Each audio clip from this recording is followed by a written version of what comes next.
तो चलिए दोस्तों शुरू करते हैं बजट 2025-26 और इकोनॉमिक सर्वे 2024-2025 के उन पॉइंट्स को समझना जो हार्ड कोर एग्जाम पर्सपेक्टिव से इंपॉर्टेंट है।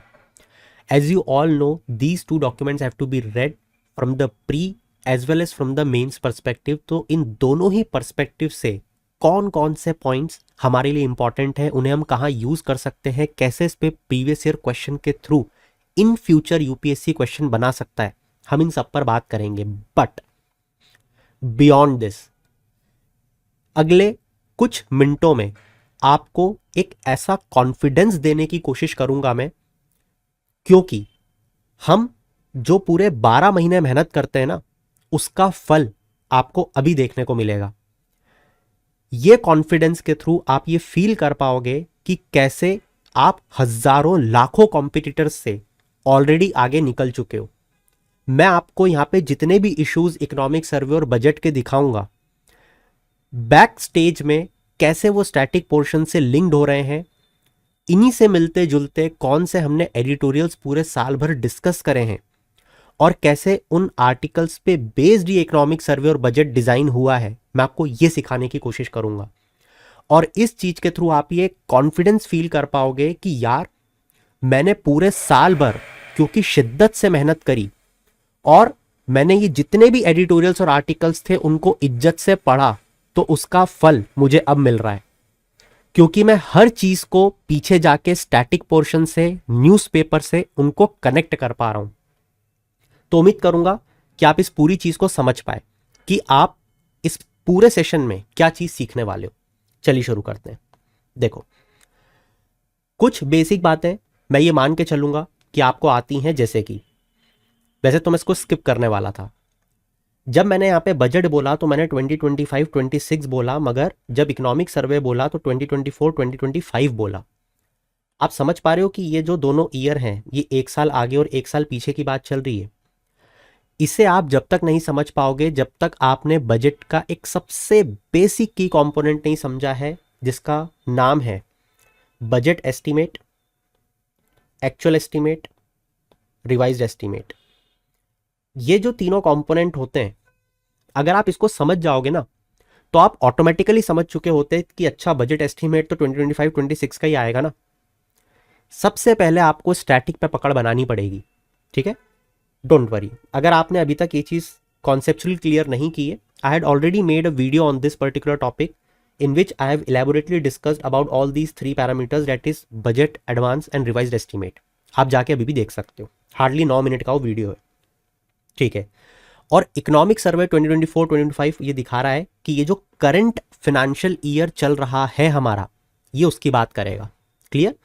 और ये जो आने वाला ईयर है, डेट इज 2025-26, बजट हमारा उसकी बात करेगा, क्लियर।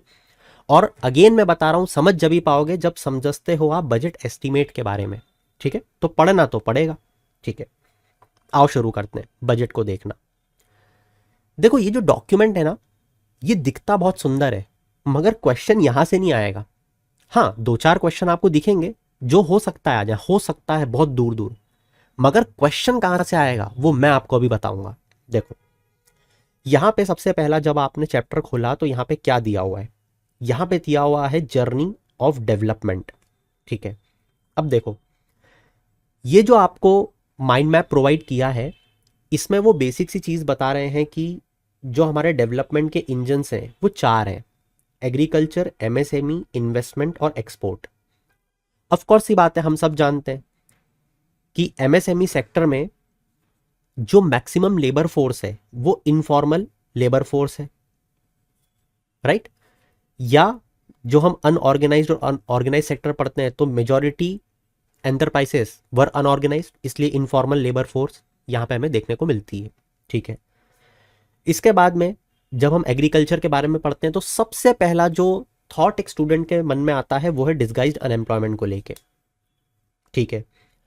अगला जो थॉट आता है वो है एग्रीकल्चर में ओवर डिपेंडेंस होना, इसका जीडीपी में कंट्रीब्यूशन कम होना, एम्प्लॉयड लोग यहां पे ज्यादा होना, और तुरंत एक स्टूडेंट को याद आता है एग्रीकल्चर, मैन्युफैक्चरिंग और सर्विस सेक्टर के बीच में डिफरेंस, कि हम या हमारे देश की इकोनॉमी सीधे मूव ऑन कर गई एग्रीकल्चर से सर्विस सेक्टर की तरफ।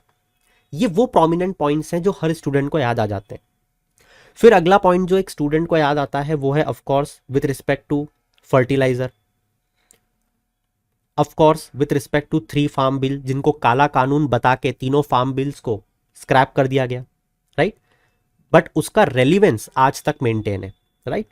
फिर और भी जो इधर उधर के पॉइंट्स होते हैं एग्रीकल्चर में, जैसे फर्टिलाइजर में यूरिया बेस्ड सब्सिडी स्कीम हो सकता है किसी को याद आ जाए, हो सकता है कि रिसेंट में जो गोल्ड यूरिया की बात चल रही है वो किसी को याद आ जाए, और ऐसे मल्टीपल टॉपिक्स एग्रीकल्चर में एक स्टूडेंट को याद आ सकते हैं। हो सकता है कि किसी को लाइव स्टॉक का याद आ जाए, किसी को फिशरीज का याद आ जाए, किसी को इनलैंड फिशरीज याद आ जाए, एक्सेट्रा।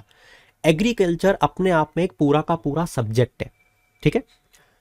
तो यहां पे वो आपको सिर्फ ये बता रहे हैं कि एग्रीकल्चर हमारी एक प्राथमिकता है। अरे होगी कैसे नहीं, है ना। जिस देश में 50% से ज्यादा एग्रीकल्चर में एंगेज्ड है, वहां आपकी प्रायोरिटी एग्रीकल्चर कैसे नहीं होगी। We are still an agriculturalist economy. फिर जैसे एक स्टूडेंट एग्रीकल्चरलिस्ट इकोनॉमी के बारे में पढ़ता है, उसे तुरंत याद आता है कि यार ये तो इंटरनेशनल अफेयर से कनेक्टेड है, क्योंकि यहां पे जो हमारा वर्ल्ड ट्रेड ऑर्गेनाइजेशन है, यहां पे एक बहुत बड़ी बहस चल रही है with respect to the subsidy. और ये सब्सिडी से तुरंत स्टूडेंट रिलेट करेगा, अरे ये तो बात चली गई एमएसपी पे, ये फार्मर्स एमएसपी को लीगलाइज करने की बात क्यों कर रहे हैं। क्या फार्मर्स को ये डर है कि वर्ल्ड ट्रेड ऑर्गेनाइजेशन इंडिया पे प्रेशर करके, क्योंकि एमएसपी के थ्रू जो सब्सिडी हमारी सरकार किसानों को देती है, जिसमें वर्ल्ड ट्रेड ऑर्गेनाइजेशन में माना जाता है कि डिस्टॉर्शनिस्ट पॉलिसी है अंडर एम्बर बॉक्स। कि एम्बर बॉक्स क्या है, 3 तरीके के बॉक्स होते हैं, उसमें एम्बर बॉक्स में जो ये सब्सिडी हम एमएसपी में हमारी सरकार देती है वो डिस्टॉर्शनिस्ट पॉलिसी कहलाती। तो क्या इन नियर फ्यूचर हमारी सरकार इन किसानों को एमएसपी देना बंद कर देगी, इसलिए किसान भयभीत है कि क्या एमएसपी बंद हो जाएगी, इसकी प्राइस कम हो जाएगी इन नियर फ्यूचर, राइट। तो यहां पे एमएसपी का टॉपिक याद आ जाता है एक स्टूडेंट को, ठीक है। ऐसे मल्टीपल टॉपिक आप लोगों को अभी तक याद आ जाने चाहिए, ठीक है। अब मैं एक आपको बहुत ही छोटी सी एक रिकैप में जाके पिक्चर दिखा देता हूं कि जितनी भी चीजें हैं ना उसको इंटीग्रेटेड मैनर में कैसे पढ़ा जाता है, और आपने ये ऑलरेडी मेरे साथ पढ़ा है। तो फील कॉन्फिडेंट कि हम हजारों लाखों बच्चों से तो आज की दिन ही आगे हैं। हमारे पास अगले पूरे 3 से 4 महीने बचे हैं। देखो, आप लोगों को याद होगा जब हमने एक आंसर राइटिंग सेशन को कंडक्ट किया था बेस्ड ऑन दीज 2 आर्टिकल्स। पहला आर्टिकल लिखा गया था बाय अशोक गुलाटी साहब in the Indian express, income not MSP, जहां पे उन्होंने फार्मर्स के प्रोटेस्ट को हाईलाइट करते हुए बताया था कि इसकी जो फंडामेंटल प्रॉब्लम है, it is agriculture food policies which favour consumer at producers cost, कि कंज्यूमर को बेनिफिट करता है प्रोड्यूसर के बजाय। और इसी से मिलता जुलता आर्टिकल बिजनेस स्टैंडर्ड से मैंने उठाया था, जहां पे हमने एक डिबेट को डिस्कस किया था कि लीगलाइज करना एमएसपी क्या ये वर्केबल है, जहां पे मैंने आपको वो सारे की पॉइंट, जहां पे अगर एमएसपी का आंसर लिखने के लिए आ जाए आपका कोई कॉम्पिटिटर इन फैक्ट्स को बीट नहीं कर सकता। जहां पे हमने देखा था जैसे कि MSP reaches less than 7% of farmer, ये एक ऐसा फैक्ट है जो अगर आप मेंशन करोगे तो आप एक ऐसा वैलिड पॉइंट रख पा रहे हो कि भैया एमएसपी को लीगलाइज करना ही क्यों है, क्योंकि पहुंच तो ये 7% फार्मर्स तक ही रहा है।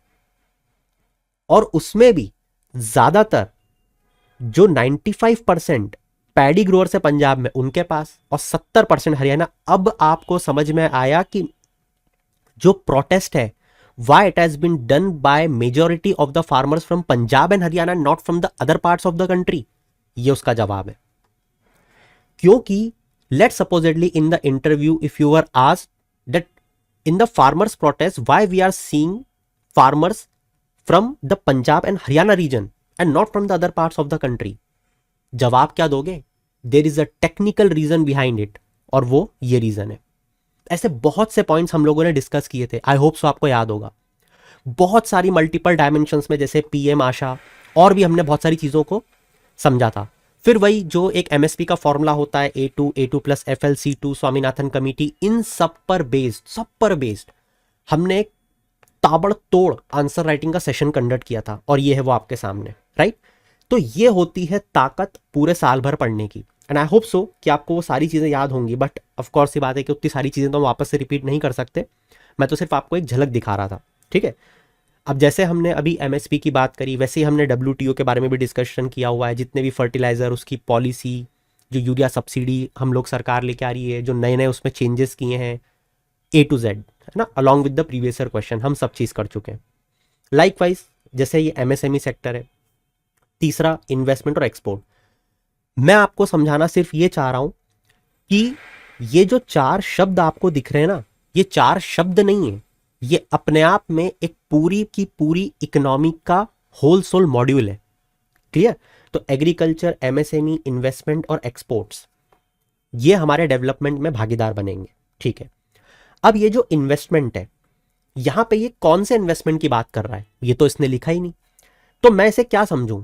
मैं इसे समझूं कि this investment is talking about the government's investment which they are doing in the infrastructure sector, जहां पे जैसे ही मैंने गवर्नमेंट का इन्वेस्टमेंट बोला, मेरा एक स्टूडेंट, क्योंकि हमने साल भर पढ़ा है, उसे तुरंत पीएम गति शक्ति याद आ गया होगा, उसे तुरंत असेट मोनेटाइजेशन याद आ गया होगा।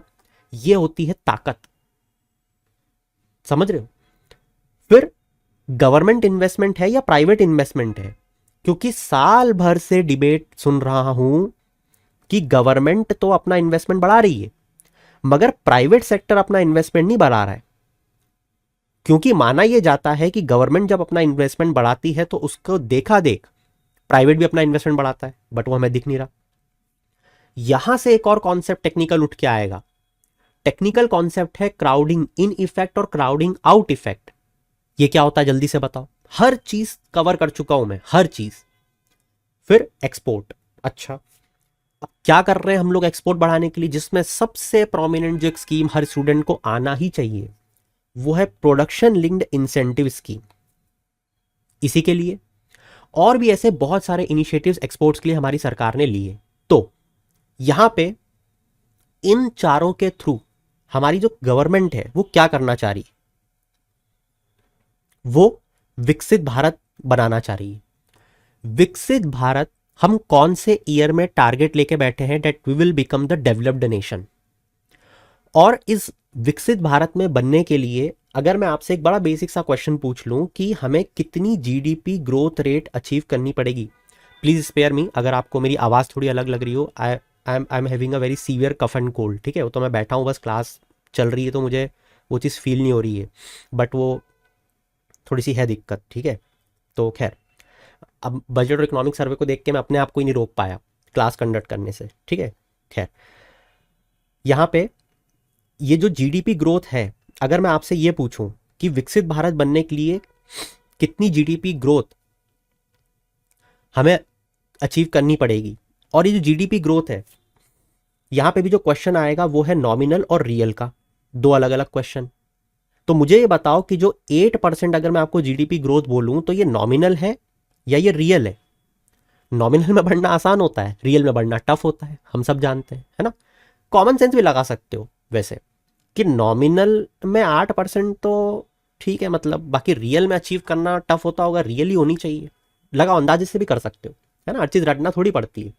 और चलो बता ही रहे हो तो एक चीज़ यही बताना कि जो ग्रॉस डोमेस्टिक प्रोडक्ट की एब्सोल्यूट वैल्यू है वो कितने लाख करोड़ है, कितने लाख की जीडीपी है हमारी, जरा देखते हैं कितने लोग बता पाते हैं, ठीक है। और फिर एक बहुत ही बढ़िया मुहावरा लिखा हुआ है, country is not just it's soil, a country is it's people. मेरे देश की मिट्टी सोना उगले, उगले हीरे मोती नहीं है सिर्फ, मेरे देश की जनता उगले हीरे मोती अभी तो निगल रही है, खैर, है ना। हमारा डेमोग्राफिक डिविडेंड, बेचारे पीएचडी बनकर भी पीयून की नौकरी के लिए अप्लाई कर रहे हैं। तो खैर, एम्प्लॉयमेंट की भी बात की हुई है यहाँ पे, है ना।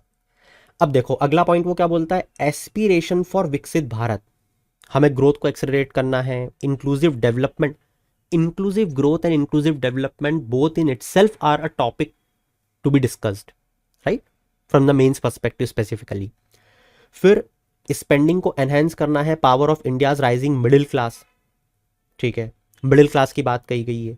इन्विगोरेट प्राइवेट सेक्टर इन्वेस्टमेंट, जो कि अभी हमने ऊपर बात की थी, प्राइवेट सेक्टर इन्वेस्टमेंट को बढ़ाना है, और हाउस होल्ड के सेंटिमेंट्स को अपलिफ्ट करना है, ठीक है।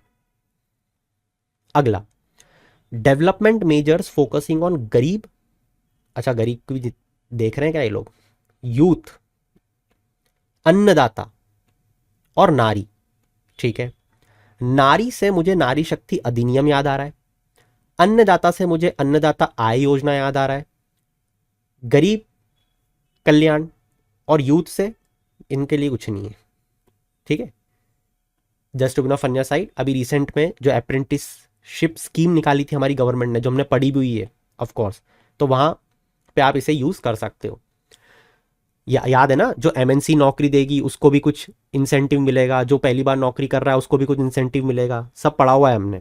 ठीक है, चलो अब जो डेवलपमेंट मेजर्स हैं जरा देखते हैं क्या बोल रहा है ये। पहला, agricultural growth and building rural prosperity. ठीक है भैया, स्पर कर देंगे, बढ़ाएंगे, करो। पहला क्या बोल रहा है, प्राइम मिनिस्टर धन धान्य कृषि योजना। हर बार एक ऐसे नए तरीके की आती है, जैसे कभी उन्नत कृषि योजना आ जाएगी, है ना, हर बार कुछ ना कुछ परंपरागत कृषि योजना आ जाएगी। इस बार धन धान्य कृषि योजना आ गई है, इसमें 100 डिस्ट्रिक्ट्स को कवर करेंगे and it is likely to help 1.7 crore farmers. ठीक है, बट अब देखो मैं आपको बताता हूं कि होता क्या है। अब अगर मैं आपको ये सीधे तौर पे बस इतना सा बता के निकल जाऊं तो आपको लगेगा कि हाँ ये चीज कंप्लीट हो गई है, मैंने लिखा हुआ पढ़ दिया। यहीं पे हम गलती करते हैं। अगर मैं आपको सिर्फ इतना सा पढ़ा के निकल गया ना, कि हालांकि निकलूंगा अभी मैं, इससे ज़्यादा नहीं पढ़ाऊंगा, बट मैं आपको ये सिखा रहा हूं कि जब ऐसी कोई फ्लैगशिप स्कीम का नाम आपको बजट के टॉप मोस्ट पे देखने को मिल रहा है ना, कि धन धान्य कृषि योजना, इसके बारे में ना आपको बहुत सारी चीज़ें सोचनी पड़ेंगी, और न सिर्फ सोचनी पड़ेंगी, उसको जाके पढ़ना पड़ेगा, जो कि हम पढ़ेंगे।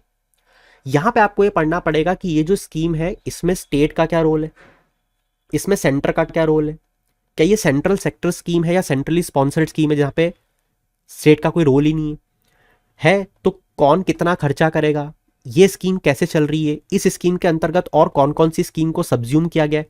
ये सारी चीजें अगर आप होलसम मैनर में नहीं पढ़ोगे ना, तो ये जो डॉक्यूमेंट है ये सिर्फ गोबर के बराबर है।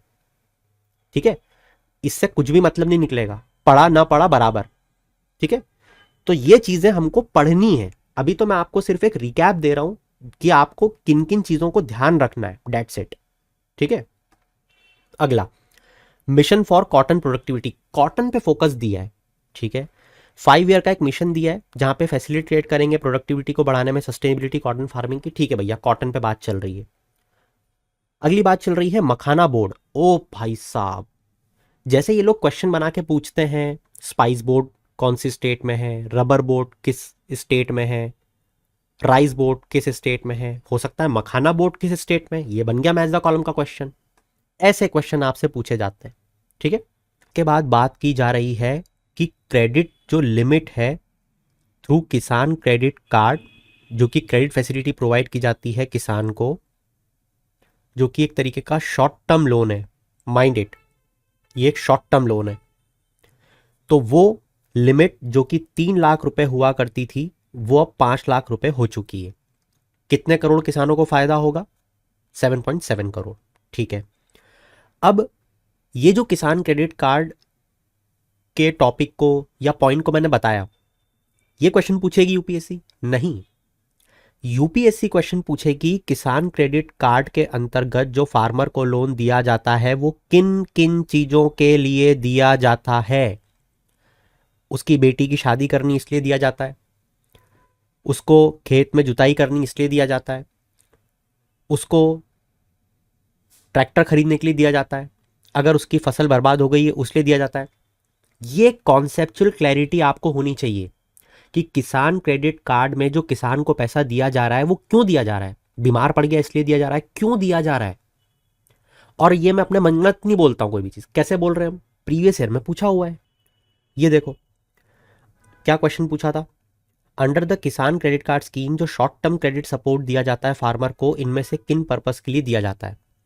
Working capital for maintenance of farm asset, post harvest expenses, consumption requirement of farm household, construction of family house and setting up of village cold storage facility. देखो फैमिली हाउस मतलब आराम से घर बना के रहो तुम तो केसीसी के पैसे उठा के। Combine harvester, tractor, mini truck किसके लिए दिया जाता है, आप समझ रहे हो क्या आपको यहाँ पे कोई एक ऐसा पॉइंट दिख रहा है जिसको एलिमिनेट करके आप आंसर तक पहुंच सकते हो? इस तरीके से चीज़ों को प्रैक्टिस करना शुरू करो, शुरू करोगे तब जाकर सीखोगे, ठीक है। फिर यहाँ पे नेक्स्ट मिशन में बोलते हैं national mission on high yielding seeds. High yielding seeds का नेशनल मिशन लिया, क्यों लिया है? क्योंकि जितने ज़्यादा pest resistant, climate resilient, high yielding seeds होंगे उतनी ज़्यादा पैदावार होगी। तो basically we are focusing on the productivity of our agriculture wholesomely, ठीक है। फिशरीज का यहाँ पे बहुत अच्छा ऑब्जेक्टिव लिया है। पल्सेस क्यों ज़रूरी है? प्रोटीन मिलता है। किस तरीके का क्रॉप है? लेग्यूमिनस क्रॉप है। जरा मुझे बताओ लेग्यूमिनस क्रॉप के क्या कैरेक्टरिस्टिक्स होते हैं? ये क्वेश्चन साइंस में पूछ लेगा। अब आत्मनिर्भर इन पल्सेस 6 साल का एक मिशन लॉन्च किया है। स्पेशल फोकस दिया गया है तूर, उड़द और मसूर दाल पे, ठीक है। तूर, उड़द और मसूर दाल, ठीक है। प्रोटीन कंटेंट बढ़ाएंगे, हाँ बढ़ाएंगे। क्या हम डेवलप करेंगे और कमर्शलाइज करेंगे? Availability of climate resilient seed, हाँ करेंगे। प्रोडक्टिविटी बढ़ेगी, कॉमन सेंस है ना, बिल्कुल कॉमन चीज़ें।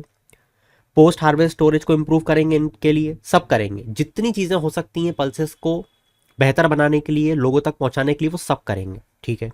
रूरल इकोनॉमी को कैटलिस्ट की तरह काम कर रहा है इंडिया पोस्ट। क्या होता है भैया इंडिया पोस्ट? क्या ये इंडियन पोस्ट पेमेंट बैंक की बात चल रही है, जिसकी लास्ट माइल कनेक्टिविटी होती है, उसके थ्रू हम जितने भी फिनेंसेस के काम है वो हम कर पाते हैं, एंड यूजर तक हम जुड़ पाते हैं? जवाब है हाँ। तो रूरल कम्युनिटी हब कोलो सॉरी तो रूरल कम्युनिटी हब लोकेशन की तरह काम करता है।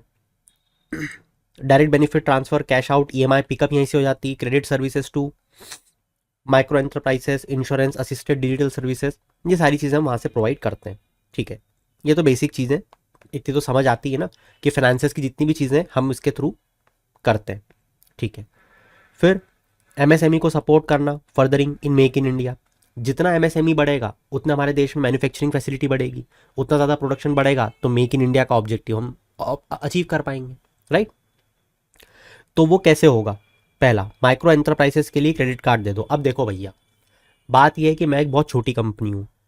अब कभी मेरे पास रॉ मटेरियल का पैसा है मगर मार्केटिंग का नहीं है, किसी के पास मार्केटिंग का पैसा है, रॉ मटेरियल खरीदने के लिए पैसा नहीं है, तो उसको पैसे दे दो ना।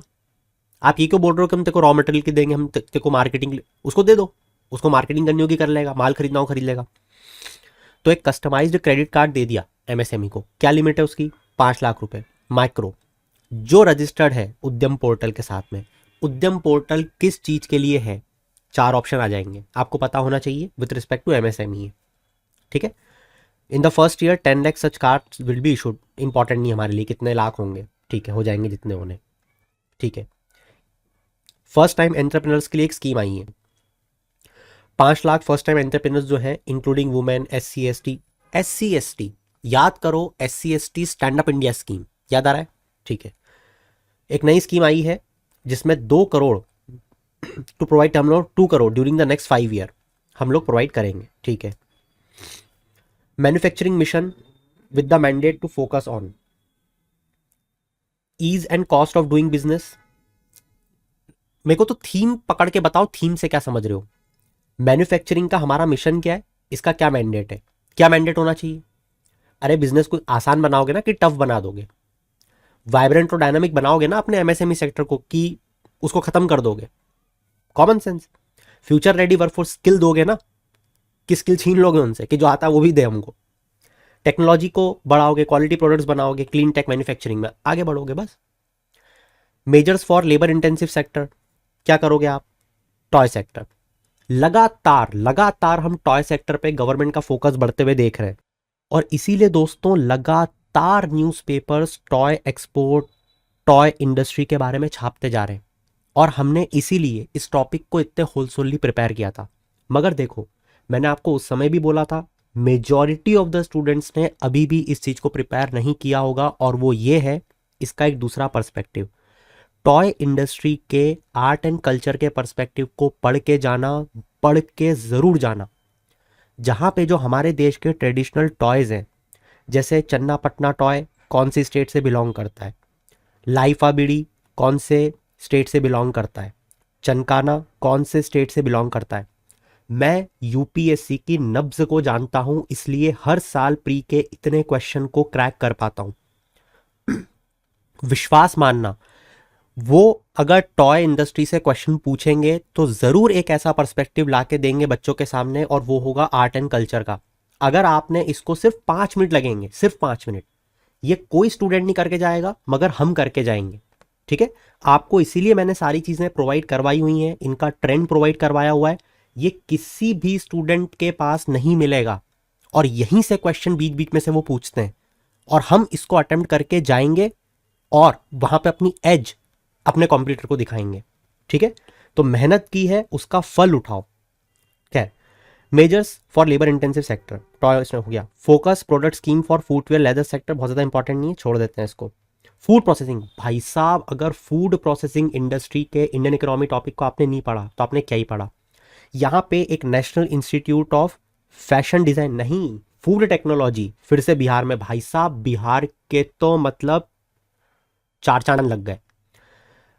अब यहाँ पे बिहार में national institute of food technology भी खुलने जा रहा है, which will enhance income for the farmer, scaling, सब चीजें बढ़ा देगा, बहुत अच्छी बात है। ठीक है, क्रेडिट गारंटी कवर, किसको क्रेडिट गारंटी दे रही हैं? एमएसएमई को, स्टार्टअप्स को। ये क्रेडिट गारंटी कवर आज की तारीख में जो था वो 5 और 10 था, अब ये 10 करोड़ और 20 करोड़ हो जाएगा। ठीक है, और जो एक्सपोर्टिंग एमएसएमई है उनका 20 करोड़ हो जाएगा फॉर टर्म लोन्स। ठीक है, खैर ये जो गारंटी कवर है, ये गारंटी कवर दे कौन रहा है? गवर्नमेंट दे रही है, जवाब है हाँ। क्लियर। इसी के साथ साथ एमएसएमई सेक्टर में जो इन्वेस्टमेंट और टर्नओवर पे इनकी डेफिनेशन होती है कि एमएसएमई में जिसका इन्वेस्टमेंट 2.5 करोड़ होगा और टर्नओवर 10 करोड़ होगा, अब वो एमएसएमई कहलाएगी माइक्रो। करंट में ये कम था, मतलब अब इनका स्तर बढ़ा दिया है कि भैया 2.5 करोड़ तक की कंपनी जिसका इन्वेस्टमेंट होगा, 2.5 करोड़ तक जिस कंपनी का इन्वेस्टमेंट होगा और 10 करोड़ तक जिस कंपनी का टर्नओवर होगा उसको माइक्रो बोलेंगे। ठीक है, और यही चीज आपको हर जगह बढ़ती हुई दिख रही होगी। रट लेना बहुत बहुत ज्यादा इंपॉर्टेंट है, रट लेना कि माइक्रो की क्या लिमिट है। पहले पहले की छोड़ो, आज की देखो। Micro I for 2.5, turnover for 10, small की 2500, मीडियम की 125, 500। ठीक है, यहां पे क्या आप अगर 1 × 4 लगा दो तो वो 10 बन रहा है क्या? यहां पे अगर ×4 लगा दो तो वो 100 बन रहा है क्या? और लाइकवाइज मुझे बताना जरूर कि अगर मैं यहां पे भी 4 लगा दूंगा, देखें जरा सी सेट, तो क्या याद करने की जरूरत पड़ रही है क्या? देख के बताना क्या कुछ गलती है यहाँ पे। ठीक है, चलो। डेवलपमेंट मेजर्स, पीपल में इन्वेस्ट करो, इकोनॉमी, इनोवेशन। ठीक है, जितनी भी यहाँ पे आपको स्कीम्स दी हुई हैं उसके बेसिक के बारे में आपको पता होना चाहिए। जैसे सबसे ज्यादा इंपॉर्टेंट भारतीय भाषा पुस्तक स्कीम क्या है? यहाँ पे हम डिजिटल फॉर्म देना चाह रहे हैं जो इंडियन लैंग्वेजेस की बुक्स होती हैं स्कूल और हायर एजुकेशन की, आई थिंक 1 करोड़ बुक्स का। क्लियर। बिल्कुल वैसी ही एक स्कीम हमने पहले भी पढ़ी थी, याद करो, TKDL, traditional knowledge digital library. एक बार हल्दी को पेटेंट करवाने जा रहा था अमेरिका की एक कंपनी, हमने तुरंत रोक दिया, ये तो हमारी ट्रेडिशनल नॉलेज है। ये इस कारण से हम ट्रेडिशनल नॉलेज डिजिटल लाइब्रेरी को लेके आ रहे हैं। ठीक है, अगला, सक्षम आंगनवाड़ी एंड पोषण 2.0। अरे भैया Poshan Abhiyan, national food security act, mid day meal scheme. अगर आपने इसके बारे में नहीं पढ़ा तो क्या पढ़ रहे हो आप? इसको पढ़ो, घोटो जाके। ठीक है, day care cancer centres in all district hospital, एक ऐसी मूव है जो जनता को आज सबसे ज्यादा रिक्वायर्ड है कि भैया डे केयर सेंटर हर डिस्ट्रिक्ट हॉस्पिटल में होना चाहिए। ठीक है, अटल टिंकरिंग लैब्स, यहां से होते हैं इनोवेशंस। 50,000 लैब गवर्नमेंट स्कूल्स में सेटअप होंगे नेक्स्ट 5 ईयर्स। 50,000, बहुत अच्छा डिसीजन। ठीक है, यहां से इनोवेशंस होंगे, है ना, इनोवेशन में हम पीछे हैं, इसके लिए किया है। आर्टिफिशियल इंटेलिजेंस की एजुकेशन के लिए सेंटर ऑफ एक्सीलेंस, इसमें 500 करोड़ रुपए, मतलब फ्यूचर रेडी स्किल डेवलप हम हमारे यूथ को करना चाह रहे हैं। ये एक मेंस का पॉइंट बन गया। ब्रॉडबैंड कनेक्टिविटी हम प्रोवाइड करेंगे सारे गवर्नमेंट सेकेंडरी स्कूल और प्राइमरी हेल्थ केयर सेंटर को रूरल एरिया में, बिल्कुल वैसे ही जैसे हम भारत नेट प्रोजेक्ट के थ्रू ग्राम सभा को 2.5 लाख कनेक्ट करने जा रहे थे, याद है? ठीक है, expansion of medical education, 10,000 additional seat हो गई हैं का गोल है। 10,000 additional seats with the goal of adding 75,000 season, मतलब 75,000 नेक्स्ट 5 साल में हो जाएगी। ठीक है, PM Svanidhi scheme. PM Svanidhi scheme क्या है ये आप लोग के लिए छोड़ देता हूं मैं, ठीक है, इतनी बार पढ़ चुके हैं कि इसको क्या ही बोलूं मैं। Online platform worker, registration of e Shram portal. E Shram portal हमने कहाँ पढ़ा था, गिग वर्कर के उसमें ही पढ़ा था, याद करो, ठीक है। And health care under PM Jan Arogya Yojana. तो ऑनलाइन प्लेटफॉर्म वर्कर मतलब गिग वर्कर की यहाँ पे बात चल रही है, ठीक है। और ई श्रम पोर्टल पर उनको रजिस्टर करेंगे और पीएम जन आरोग्य योजना के थ्रू उनकी हेल्थ केयर का हम ध्यान रखेंगे, ठीक है। इसके बाद में और कुछ डेवलपमेंट मेजर्स की बात करें तो यहाँ पे हमें जानने को मिलता है कि स्टेट्स को सपोर्ट दिया गया है फॉर इंफ्रास्ट्रक्चर, जहाँ पे 1.5 लाख करोड़ रुपए उनके लिए आवंटित किए गए हैं। 50 साल के लिए इंटरेस्ट फ्री लोन दिया जाएगा स्टेट्स को कि कैपिटल एक्सपेंडिचर करो, कैपिटल असेट का फॉर्मेशन करो, ठीक है।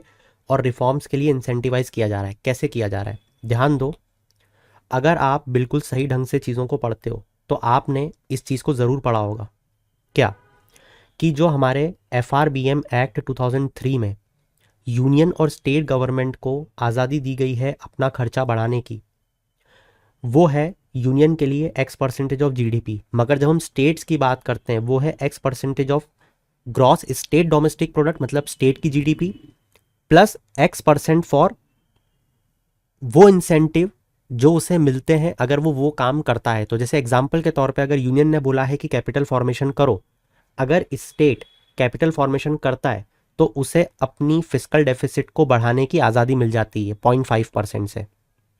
ये पढ़ा था हमने, इसीलिए ये मैच द कॉलम बना बना के दिए हैं कि अगर आप इनको लिखोगे, यहाँ पे वो फैक्टर्स लिखोगे जिस पे स्टेट्स को काम करने पे इंसेंटिव मिलेगा, आप एग्जाम में उस चीज़ को कभी भी नहीं भूलोगे, ठीक है। मैं तो वहाँ पे लिख के भी दे सकता था आपको, 2 मिनट का काम है, बट इसीलिए उन ब्लैंक्स के फॉर्म में बहुत मेहनत करिए, उसका एडवांटेज लो, ठीक है।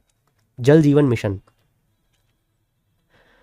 इसमें 100% हमें कवरेज करना है।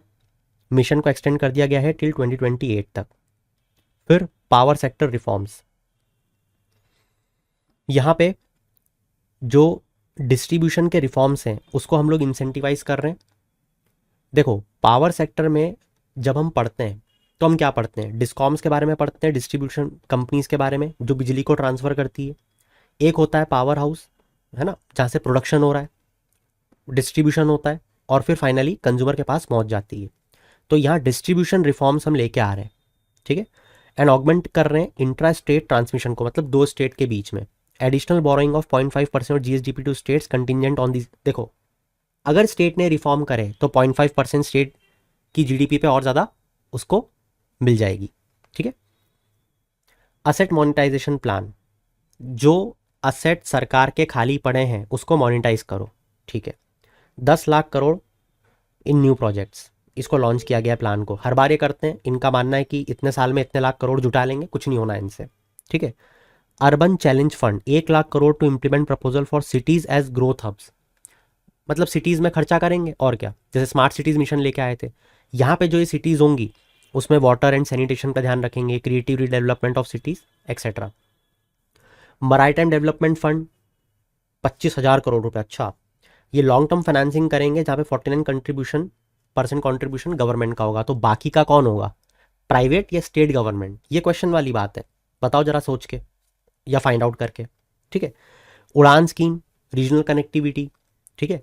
तो रीजनल कनेक्टिविटी 120 नए डेस्टिनेशन हम लोग बना रहे हैं, 4 करोड़ पैसेंजर को अगले 10 साल में कैरी करेगा, बहुत बड़ा मिशन है, ठीक है। एंड लाइकवाइज विकसित भारत बनने के लिए न्यूक्लियर एनर्जी मिशन, ये सबसे बड़ा मिशन है, सबसे बड़ा। इसके लिए एटॉमिक एनर्जी एक्ट में अमेंडमेंट किए गए, civil liability for nuclear damage act में अमेंडमेंट किए जाएंगे, ठीक है, ताकि प्राइवेट सेक्टर के साथ मिलकर हम न्यूक्लियर एनर्जी के मिशन को विकसित भारत बनने के लिए 2047 तक 100 गीगावाट का हमने ऑब्जेक्टिव लिया, 100 गीगावाट। अब आप मुझे बताओ कि न्यूक्लियर एनर्जी से हम अभी कितना प्रोडक्शन कर रहे हैं इलेक्ट्रिसिटी का, ठीक है। इसी के साथ साथ न्यूक्लियर एनर्जी में अगर आपने अभी तक ये चीज़ नहीं समझी कि हम स्मॉल मॉड्यूलर रिएक्टर के थ्रू इसको अचीव करना चाह रहे हैं, क्योंकि क्वेश्चन आपसे स्मॉल मॉड्यूलर रिएक्टर पे पूछेगा वो, क्योंकि बार बार वो आपको इंडिया के न्यूक्लियर प्रोग्राम को दिखाते हुए ये पूछ रहा है कि स्मॉल मॉड्यूलर रिएक्टर क्या रोल प्ले कर सकता है, जहाँ पे वो आपसे बार बार बोल रहा है कि जो ये रिएक्टर की डिज़ाइन है इसका सबसे बड़ा मेन एडवांटेज है कि 300 मेगावाट के हम बहुत सारे प्लांट्स को इस्टेब्लिश कर सकते हैं, आपको micro reactor, small modular reactor और कन्वेंशनल न्यूक्लियर रिएक्टर की कितनी पावर और कितनी रिफ्यूलिंग की इनको ज़रूरत पड़ती है ये पता होना ही चाहिए, क्योंकि कन्वेंशनल न्यूक्लियर रिएक्टर 700 मेगावाट का होता है जबकि स्मॉल मॉड्यूलर रिएक्टर सिर्फ 300 मेगावाट का। कन्वेंशनल रिएक्टर 1 से 2 साल में रिफ्यूलिंग मांगता है, वहीं स्मॉल मॉड्यूलर रिएक्टर 3 से 7 साल में। ठीक है, तो ये चीज़ें आपको एक फुलफिलमेंट देती हैं जब आप इसको इस तरीके से पढ़ते हो तो। ठीक है, बहुत सारा ऐसा स्टैटिक पोर्शन इसके पीछे का ऐसा है जो आप लोग ऑलरेडी जानते हो, बट मैं तो आपके दिमाग के वो तार खोल रहा था जिससे आप वो कॉन्फिडेंस फील कर पाओ कि यार ये सारी चीज़ें तो आती हैं। आपने इससे और बहुत सारा मेरे साथ पढ़ा हुआ है, मैं जानता हूँ। उन सारी चीज़ों को आपके पास ये अपॉर्चुनिटी है, मैंने टेलीग्राम पे भी ये चीज़ आपको बोली थी, 2 दिन में आप पूरी इकोनॉमी को एक कहते हैं ना कि फील कर सकते हो, क्योंकि हर कॉन्सेप्ट बजट और इकोनॉमिक सर्वे में आपको देखने को मिलेगा जो भी हमने स्टैटिक पोर्शन या मैं कहूँ पूरे इंडियन इकोनॉमी कोर्स में पढ़ा है। ठीक है, और आप में से अगर कोई भी इंडियन इकोनॉमी में थोड़ा सा डल फील करता है या under confident, believe me, you just need to check the Telegram channel. Telegram पे जाके आप इंडियन इकोनॉमी के जो इमेजेस हैं उनको जाके बस एक बार स्क्रॉल कर लो, आपको समझ में आएगा कि मेहनत होती क्या है। That's it from my side for this particular topic. आगे के जो सेशंस हैं और जो रिमेनिंग इकोनॉमिक सर्वे और बजट के टॉपिक्स हैं उसे हम क्वेश्चन आंसर फॉर्मेट में डिस्कस करेंगे in our PYQ series. Will meet you soon, till then keep shining, have a good day.